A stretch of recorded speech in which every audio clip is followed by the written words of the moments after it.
Chers investisseurs, bienvenue dans cette nouvelle vidéo où nous allons parler de location saisonnière. Mais pas seulement de location saisonnière. On va voir ensemble comment on fait pour augmenter les bénéfices qu'on peut faire avec la location saisonnière.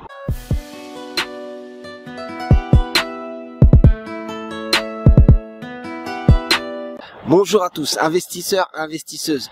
Bienvenue dans la chaîne YouTube du Club des investisseurs immobiliers au Congo. Aujourd'hui, on parle de location saisonnière. Pourquoi ? Parce qu'il y a un boom au Congo sur les locations saisonnières, parce que le domaine du tourisme doit se développer. Et donc, tout est fait pour que les gens puissent voyager vers le Congo, et il y a de plus en plus de vols, de plus en plus de personnes qui reviennent au Congo ou d'autres personnes qui viennent visiter le Congo. Donc il y a un besoin.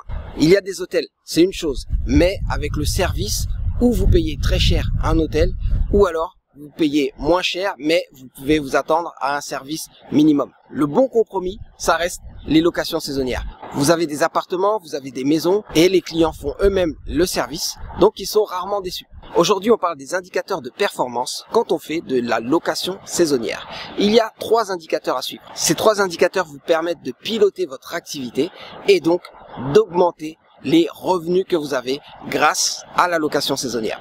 Donc là, on va rentrer dans le détail sur la location saisonnière et sur la gestion de la location saisonnière. C'est pour ça que vous devez vous abonner car il y a énormément de contenus qui peuvent vous intéresser.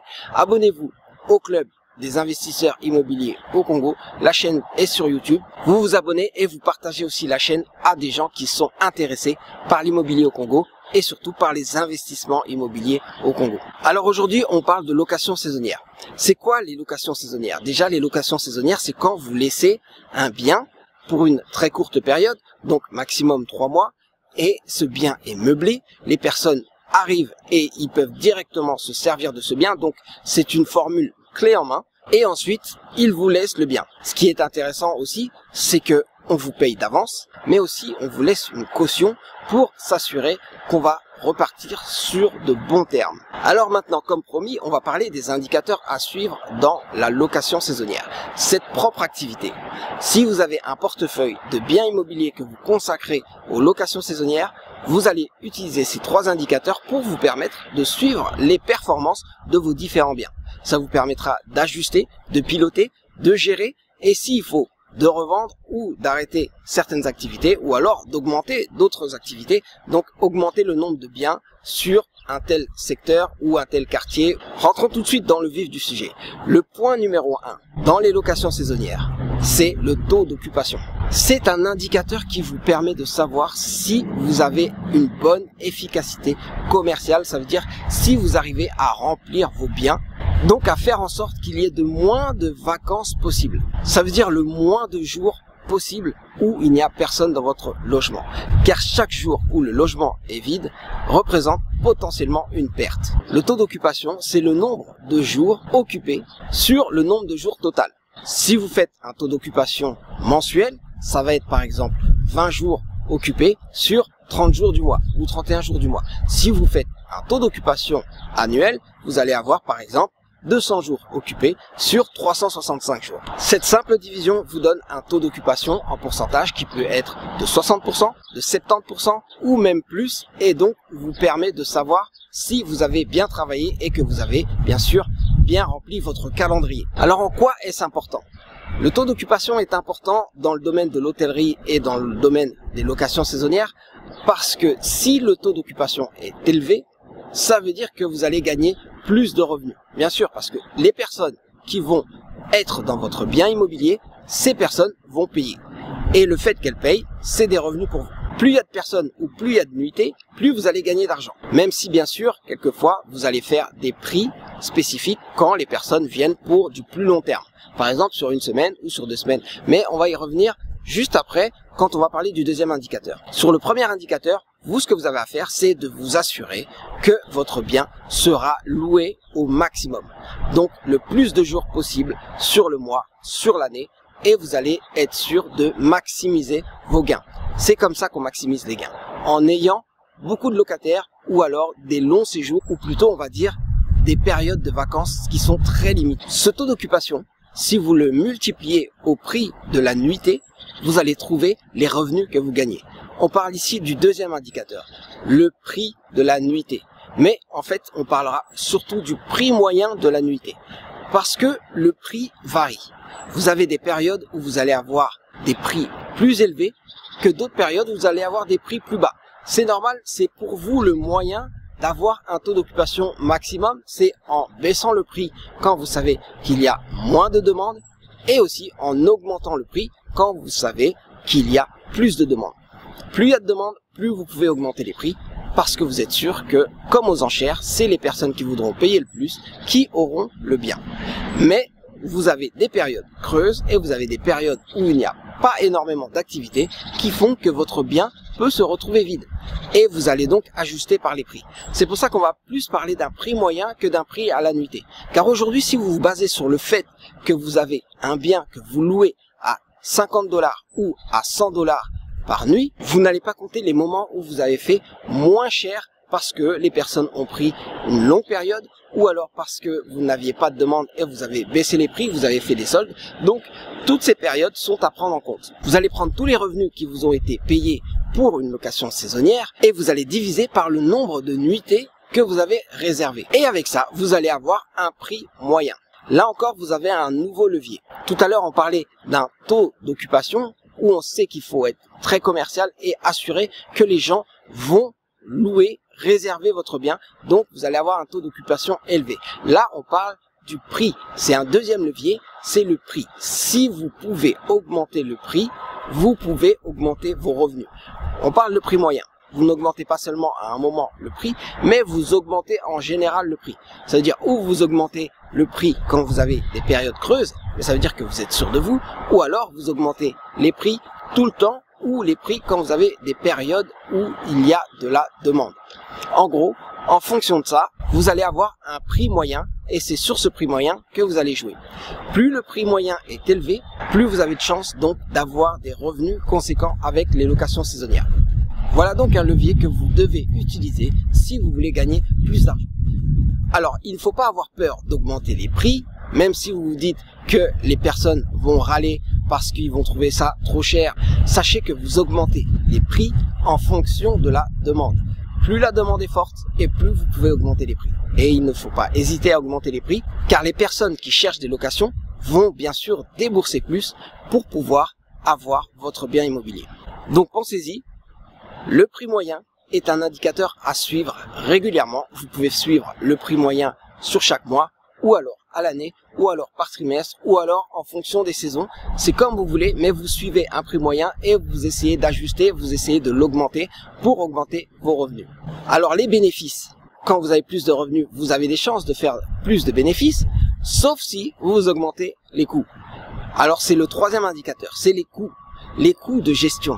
Vous avez des coûts de gestion quand vous faites une activité économique, c'est normal. Il va falloir payer des produits pour pouvoir faire votre activité, donc tout ce qui est fourniture, que ce soit les coussins, les matelas, que ce soit les draps, les serviettes, tout ce genre de choses, vous devez noter. On va parler de comptabilité.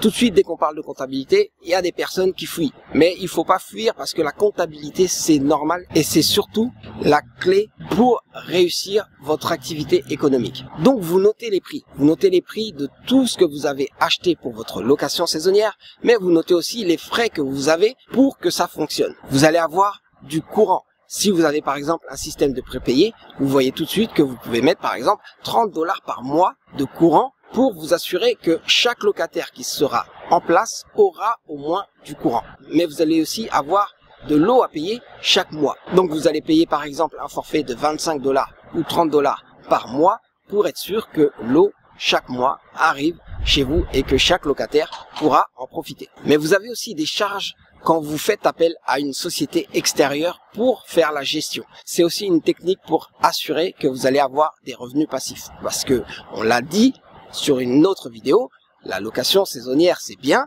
mais ça vous demande plus de travail. Alors vous pouvez faire appel à une société extérieure, mais vous allez la payer. Donc vous allez prendre en compte ces charges que vous avez, ces frais de gestion pour pouvoir avoir quelqu'un qui gère votre bien. En dehors de ça, vous allez avoir les coûts de nettoyage. Ces coûts sont importants parce que plus vous avez de rotation, donc plus vous avez de monde qui va tourner sur votre bien immobilier, plus vous allez avoir à faire de ménage. Donc, il va vous falloir payer des produits d'entretien et il va falloir aussi payer des personnes qui vont faire le ménage, à moins que vous le fassiez vous-même. Bien sûr, si vous voulez le faire vous-même, vous pouvez le faire, mais ça va vous prendre du temps parce qu'il va falloir bien nettoyer, mais aussi ça va vous prendre de l'argent parce qu'il va vous falloir tous les produits de nettoyage et il va falloir assurer que régulièrement ces produits seront mis à disposition des locataires. Donc vous avez ici un indicateur sur les coûts de gestion que vous devez aussi suivre sur votre troisième ligne et assurer que si vous n'arrivez pas à le baisser, au moins qu'il ne va pas augmenter.